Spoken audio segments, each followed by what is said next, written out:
These photos show strange and terrifying magical devices from the history. Medical sciences in the early parts of the 20th century were far advanced from the medieval days of leeches, but still, most of the treatments and medical devices were misguided and often even barbaric by our modern standards. Seeming to mean well, bizarre contraptions were built, claiming to aid the ailing patients.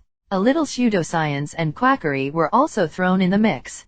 Over years, scientists and doctors experimented with some really strange-looking devices, which had questionable effects on the patients, sometimes simply being a placebo. Whether it was due to lack of research back then, or the opportunists were out to make a quick buck, the field of medicine had certainly gone through strange times. These old photographs depict the horrible procedures of treatment, terrifying medical instruments, and haunting medical devices that, in many cases, had no real positive effect on patients.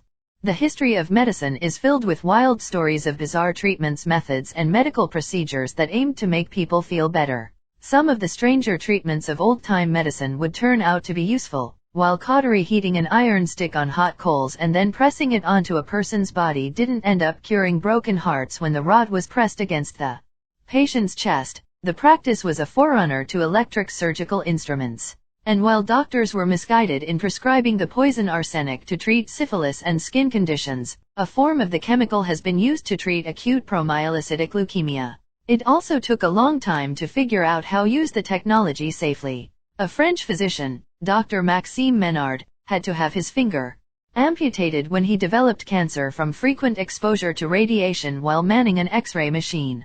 In a striking juxtaposition to modern medicine, Menard smoked a cigarette while his offending finger was surgically removed. When Wilhelm Conrad Röntgen discovered the X-ray in 1895, the New York Times was so skeptical that the paper referred to the medical breakthrough as the alleged discovery of how to photograph the invisible. If you like this video, subscribe my channel.